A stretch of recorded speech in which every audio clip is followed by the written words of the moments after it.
Harry, from London. Meghan Markle here.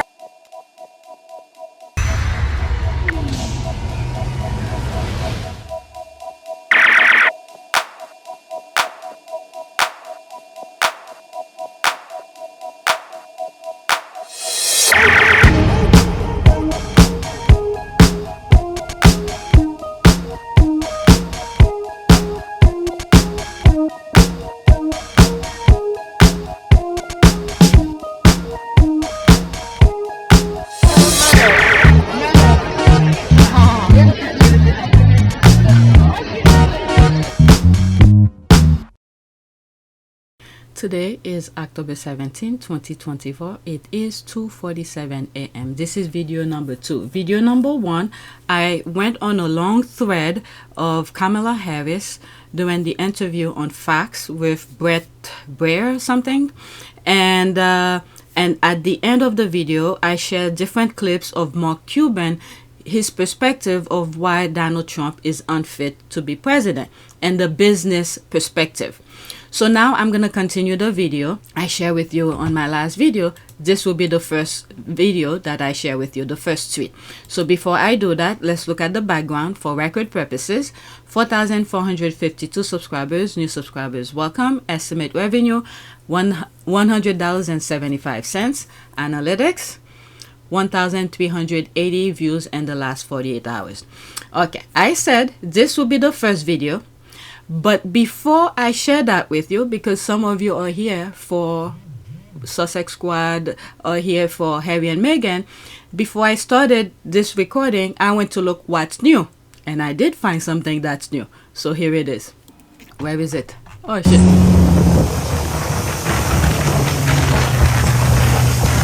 This is Harry, by the way, who's surfing in California. And the squad said, this was the guy they tried to convince us wants to go back to the UK so bad. There it is here. Oh, I started all over. Let's put it back right here because... Oh my God.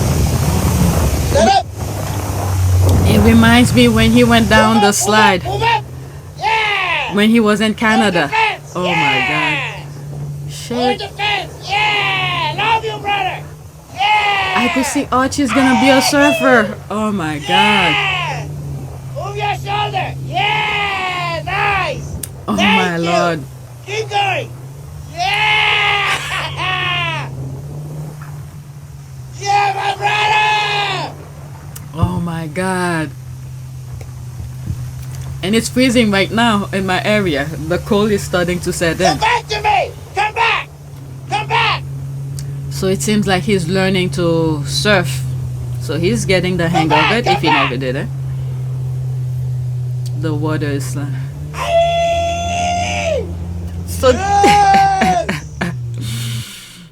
oh my Lord. Wow.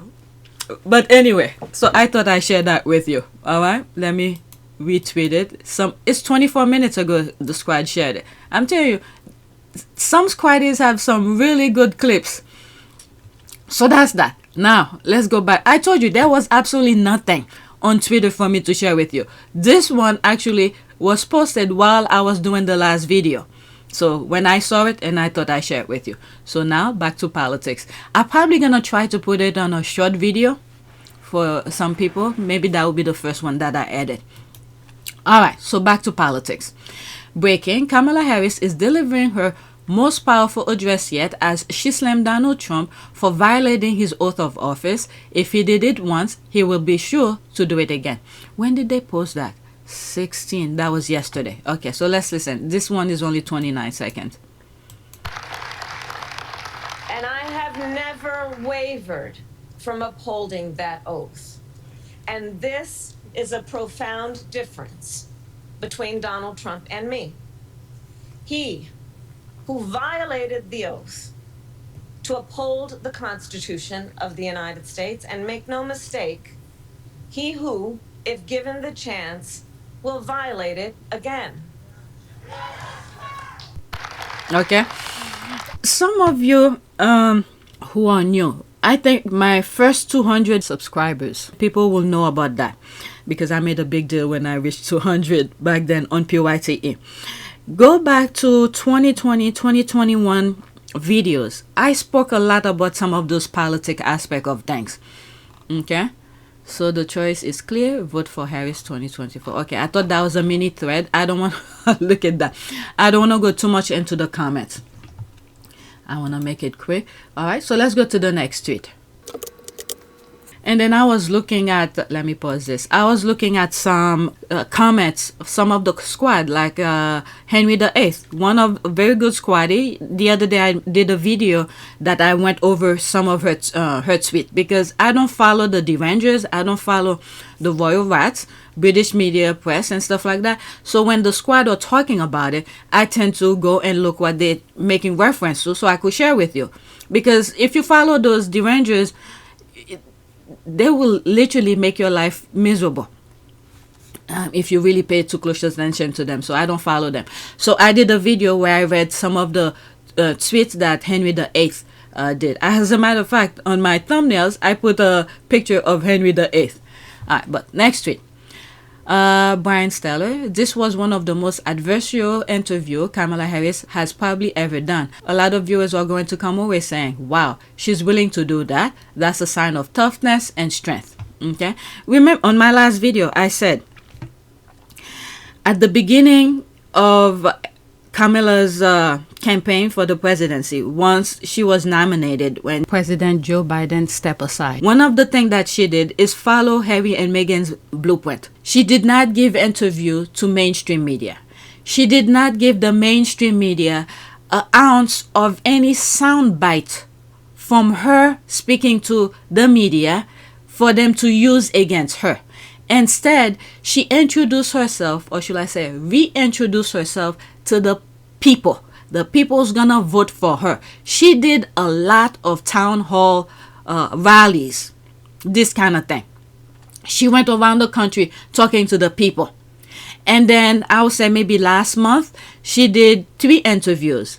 First, she did CNN, then MSNBC, and then I believe last week was 60 Minutes. So that was her 3 most interviews to the media. And then yesterday, she did with Brett Baier, which my first video that I recorded, she did an interview with Fox. But other than that, she took her time before she introduced herself to the media. Why? Because she did not only she did not want them, the mainstream media, to use clips against her, she did not give them an ounce of thing to paint or create a picture. There's that entertainment things that Boris Johnson was talking about. I find it hard to see who is the winner here. I mean, Prince Harry goading the press is only and forcing the press into humiliating payouts is not going to be particularly good for the Sussexes. And it's certainly not great for the press, which is on the hook. I think the total payouts for phone hacking and other illegal information gathering is up to $1 billion, and there are many, many more cases to try. So my point about all this is, I think we only have losers here, and it's in all our interests that we have a strong, vigorous, and honest press. And if it was strong, vigorous, and honest, I agree that the press would have reported more on the judgment, the Prince Harry judgment that came through on Friday, than it did. It was basically a broadcast story, far more than it was a print story. And of course, the print and broadcast are in competition, so you can sort of understand that. So my question is, who wins out of this? Has Prince Harry done the press lasting damage? Do you think that as a result of the judgment that went against Mirror Group newspapers, we're going to see some sort of state regulation of the press? I genuinely hope not. I don't want the press to be in the last chance saloon at all. I want to see newspapers thrive. This is my industry, and I think it's in all our interests that we have a thrive. And we got the most wonderful newspapers in the world in this country. You read the newspapers in the States or in France, they're very dull. They're not entertaining at all. I think that we can have both a serious and an entertaining press. And that's what I want to see survive. I don't want to see Prince Harry destroy the industry I love. Okay, she did not give the mainstream media an ounce of soundbite to use against her to paint a picture of who they want her to be to the public. Instead, she introduced herself to the people by herself. She did the hard work. Go state to state. Let the people know who she is. It's through that the mainstream media used a couple clips here and there about her. Other than that, she didn't sit down with them and say, use me to create a picture. She didn't give them that. It is now they're starting to somewhat, I don't know, get out of their hypnotism, knowing that majority of the people are not, we don't know yet, okay, knock on wood that Kamala wins. But they're seeing the picture that Trump may not be the winner. So they're stepping back now. There was one video I believe I did yesterday where one of them, I believe it's this guy on the 4 quadrant, not the big one here. I forgot his name. This guy here, where the discussion was about telling the truth and things like that. And he was like, you know, I forgot how he said it. Go look at the video, because I was really pissed with him saying that, because I forgot what he said. Like who is to be said the truth or something like that. But I remember what I said. I said something like, it's you, because you're the one who's in front of the TV, opening your mouth, telling the news to the people. So you should know the truth before you sell it to the people. All right. So many of these journalists spend their time in school to learn about journalism, and then for them to just throw their ethic out of the window for someone who doesn't even care. All right. So that's that. I read this, so let's listen to it. 36 seconds. I totally agree, Ashley. I think this strategy from Harris was a Google strategy. She What wanted Google? Fox viewers to start to Google some of the things she was saying, because some of the comments she was making in this interview are foreign to the Fox audience. For example, General Mark Milley saying Trump is a fascist to the core. That's barely been covered on Fox News. So she was able to get some of those talking points in. This was the most adversarial interview Kamala Harris has probably ever done. Instead of getting to debate Trump again, she got to debate Brett Baier. And a lot of viewers are going to come away saying, wow, she's willing to do that. That's a sign of toughness and strength. Yeah, it's impressive indeed. Ari. I totally Okay, agree. so that's that. I don't want to go in the comment. I spent too much time on the first video already because that was a long thread. Okay, next one. The fact that she actually went over there and on Fox News, that's definitely what he said is strength. What is that below? That's a picture. That's a GIF. I was just looking to see if there was. Okay, that's GIF. I wanted to make sure there wasn't no more videos, because some people sometimes put additional clips. All right, next one. John. She did a magnificent job, and my only thing is put her out there all the time. That's the best she's done since she ripped Trump apart on the debate stage. Blitzer, she was indeed very, very impressive. Again, like I said at the beginning, the reason she didn't do interviews at the beginning, because the mainstream media was already on board with Trump. They withheld so much information from the public. So she didn't want to go over there on mainstream media to give them the benefit to use her and to create a picture, to paint a picture to the public of who she is when she is not. But instead, she went to the people and let the people know who she's at, who she is, and what she's all about, and what she planned on doing. So then afterward, now there's people who's already voting. I think on my state, they start on the 15th, but I will have to go to the election office. If I go to the gym tomorrow, I'll pass by, how do you call this, where the mayor is? Because sometimes they have early voting there. So I'll see if it's there. Otherwise, I'm going to have to walk a long way to go to the election office to do that. Because I really want to get it out of the way so my mind could be free. I do not want to miss it. God forbid if, knock on wood, nothing happened. At least I have that out of the way. I'll see tomorrow. But anyway, I read this, so let's listen. 38 seconds. She was comfortable in her skin. Yeah. She was fluid. She talked about stuff that black folks really care about. She got to the prostate cancer that's going on. All right. On the thread that I shared on the first video, I didn't hear that part about the prostate thing and stuff like that. So I didn't, or the person did not put that clip. Ripping us apart. She did a magnificent job. And my only thing is, put her out there all the time. Give her her own radio show. The more you listen to Kamala Harris, the more you understand that she is nuanced on policy. She does know how to make these connections between what people are going through. I just thought she did a fantastic job. That's the best she's done since she ripped Donald Trump apart on the debate stage. She was indeed very, very impressive. And Jamal's. Okay, so repeating that, I don't want to go in the comments. Let's go to the next one. I saw Henry VIII actually was making some tweet reference to the interview of Kamala Harris on Fox. So this one is a bit different story here. I saw it and I thought I'd share it with you. Fat Joe refused to give up his autistic son, Joey, for adoption after his son's mother wanted to do so, or she will walk away. Instead, Fat Joe and his family chose to raise him themselves. That's really heartbreaking. I mean, the person is alive. Why will you give someone else to do that, not knowing how they're gonna treat him? That's a real man right there. That's a real man right there. Wow. And he looks like him too. Wow, wow, wow. So that's that. Let's look at my notification. I think that's where I saw Henry VIII. This is heavy. I share with you at the beginning. There was some tweet that I saw.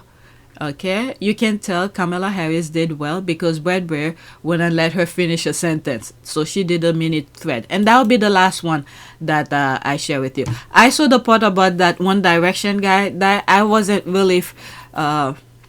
I know of the group, but I wasn't really into their songs or whatever. May he rest in peace.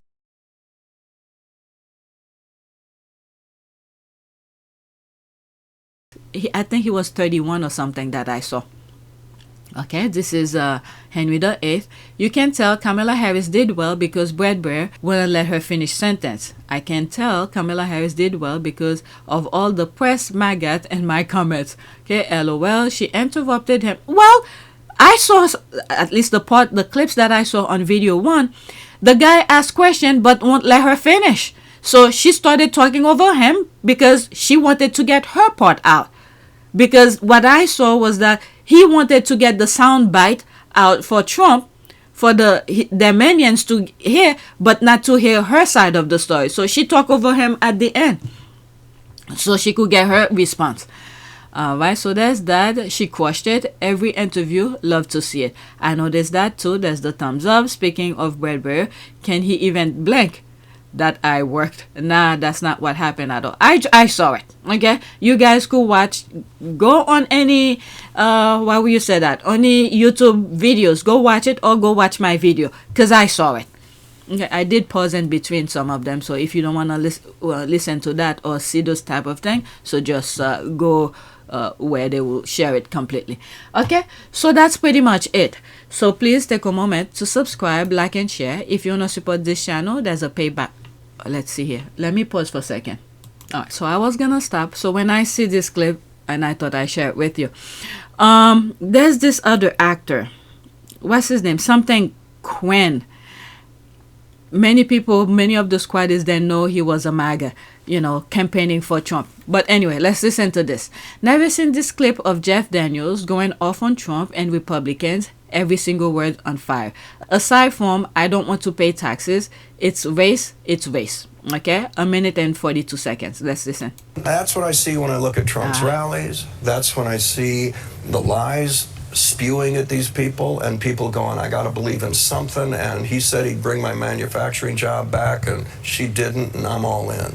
But at the end of the day, aside from, I don't want to pay taxes, it's race. It's race. This is about the Republican Party or a wing of it going, this is our last chance to save the party. And if we don't, it's the end of the Republican Party. And the only way they can do that was to tap the race button and say, go ahead, it's okay. This is something the Russian had studied, and that's how they got us in 2016. But now we see the full force of their MAGA's type of government. Now people are coming back together and said, wait a second, that's not us. Okay, but there is a huge group who are for that type of government. You know, they should just move and go to Russia. But what he's saying is true. Okay, but Russia had tapped into the race issue in America. When you look at, you know, people getting killed by police, all of those laws they put in, you know, allegedly Russia is setting this for them. You know what? Let me stop now because I don't want to go too deep into that. Then I will give myself work to look for a receipt. And he did, and they did. And that was the only card they had left to play, and they played it. And they aren't going to go quietly.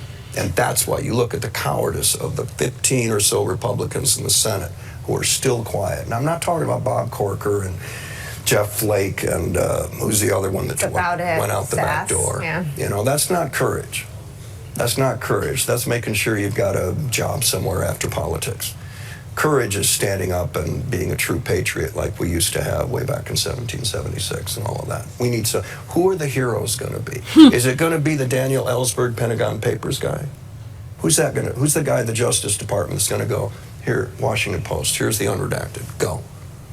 I'm waiting for that guy. We're all waiting for that guy. We need people like that. And to look at Congress with all their politics going, well, if I do this, I can't do that. You're all worthless to me right now. You are all worthless. I need people to stand up and be heroic. Who are you? Because democracy is at stake. That's right. Wow. That's right.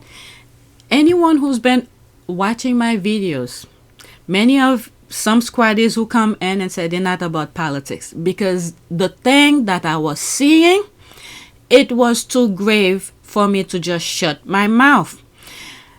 All of this, whatever we are seeing, I've been saying it a long time. I even compare some of those things that was happening in the US to one of the movie. Well, just look at the screen. I still have that screenshot. And then the same thing was happening in the UK. They got the UK. The UK is already on board. But the US, they were waiting for the US to get on board. When you look at politics globally, you see there's a pause. Well, not really. The Republican Party is gonna, if they need to run, they're gonna go to Israel. If Israel get its way the way it's running. You know what? Let me just stop. Let me not bring new thing that's going on. We need to put our mask on first. We need to save our democracy, because what's going on is very dangerous. Very, very dangerous. And people need to vote. Not only on the presidency. Come in 2 years again. Actually, next year, there's going to be other election. Because there's always a rotation. This is why our founders did not want a monarchy. And they didn't want people to just stay in power all the time. There's always a cycle of different offices that their times is up. So we need to pay attention. Come next year, after the presidency, there's other offices. It could be locally or could be some nationally. Who's running for, whose time is up for their position. So pay attention. All of them are very important. We need people to be on, you know, those who have a lot of followers, to remind people there's election going on. Go vote. It's not just, you know, the presidency. People go out and vote, and comes in 2 years where it really matters as well. It's gonna be the midterm election, where for the Senate the Senate, some people's position who's not running for their position now, their time will be up, and this is where it matters as well. In 2010, we did that to President Obama. On his first term, the first 2 years, this is how we got ACA, Obamacare. And then 2 years after that, everything went downhill. We never really recaptured. Well, we did until 2020. We got Joe Biden back. Okay, so people need to pay attention. Come 2 years, we need to vote. Make sure the Senate and the House of Representatives is for Democrat who's on the same page, who wants to move the country forward instead of holding it back.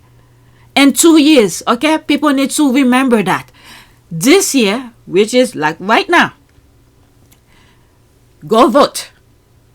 And then next, in 2 years from now, and next year too, vote again. See who's running for the Senate and the House of Representatives. You know, who's on your side pretty much. All right, so that's that. The death of One Direction singer Liam Payne sending shockwaves across the music industry and beyond. Local authorities telling Telemundo that the 31-year-old music superstar fell from a third-floor balcony at a hotel in Buenos Aires, Argentina. Devastated fans gathering to grieve outside the hotel where it happened. The police were called Wednesday evening after a report of a, quote, aggressive man who could be under the influence of drugs or alcohol. In audio from a 911 call obtained by Telemundo from local media in Argentina, a hotel staff member tells the operator that a guest is overindulged on drugs and alcohol and was tearing up their room. The call does not mention Payne by name, but appears to be from the same hotel where he was staying. The caller telling 911 he's in a room that has a balcony, and we are a little afraid that he will do something that puts his life at risk. In a statement to the Associated Press, the Security Ministry of Buenos Aires says that the singer had jumped from the balcony of his room. Morning, everybody. In the hours surrounding his death, these videos and photos were posted to his social media with girlfriend Kate Cassidy. A lovely day here in Argentina. Police are said to be investigating the circumstances around Payne's fatal fall and conducting an autopsy. As one of the 5 members of One Direction, which included fellow singer Harry Styles, Payne was a part of one of the best-selling boy bands of all time. The group captivating a young and loyal fan base and headlined multiple tours. When One Direction split in 2016, Payne began working on a solo career, even stopping by today to promote his album LP1. My first album, it's a big moment in your music career, so yeah, it feels amazing. Offstage, Payne was a father to 7-year-old son Bear Gray. He also recently opened up about rehab and his struggles with sobriety. It's the first time I've ever put a drink down and gone to someone else, yeah, you finished that, I don't need it, and I haven't picked one up since. Since then, Payne had started releasing new music, and earlier this month he was seen waving at fans while attending former One Direction bandmate Niall Horan's concert. The two former bandmates reconnecting as word of the young singer's tragic death spread. Touching tributes from fans and friends flooded social media. We made you a little something special. Charlie Puth sharing this video of the pair together, writing, "Liam was always so kind to me. I cannot believe he is gone." And fellow boy band the Backstreet Boys posting, "Rest in peace, brother." Such a sad story. And guys, exactly what led up to Payne's death is still unclear, and authorities are really just hours into their investigation at this point. But they will likely run a toxicology screening, which should show if Payne was in fact under the influence of any drugs or alcohol when he died. And obviously everyone is waiting to hear from the members of One Direction. Yeah, such a sad story. All right, Thank you, Chloe. Thank you so much.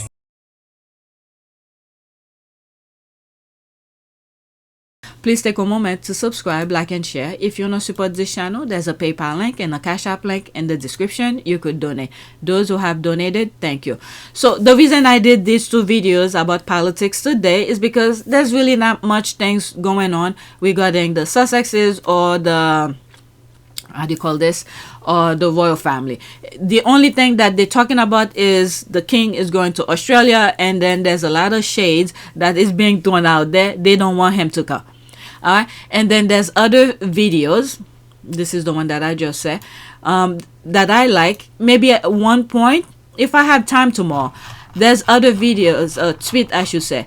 The squad we're talking about. There's this. Maybe in one video, I'll create a list and share some of these with you. I shared that already in one video yesterday, and maybe that I'll go over again. Okay, there's other things. All right. So really not much. Some of them I've already shared. that I share, and I don't really want to talk about him that much. And there's Vice President Harris going out there. Okay, so I'll look. These I share on my community board on our Port of Pew service.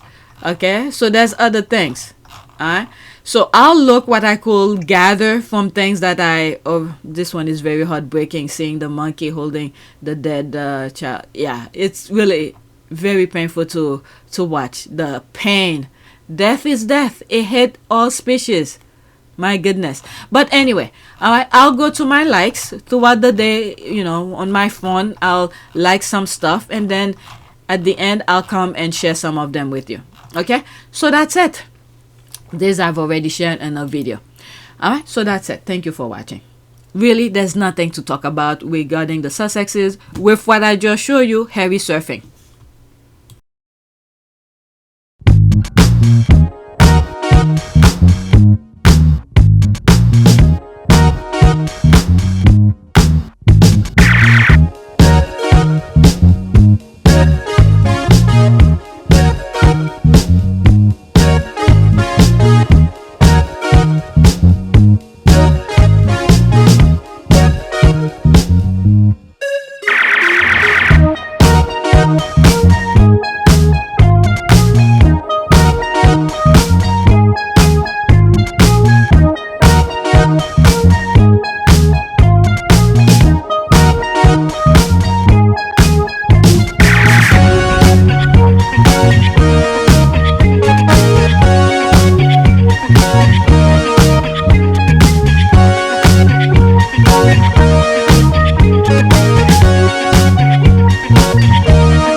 It is a great privilege to be with all of you today.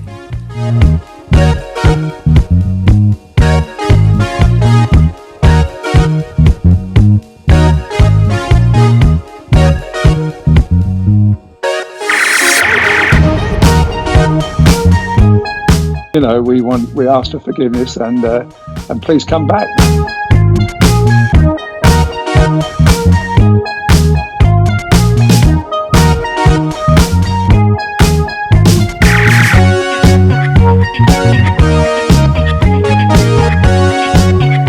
As you saw me find the love and happiness that I'd hoped for all my life.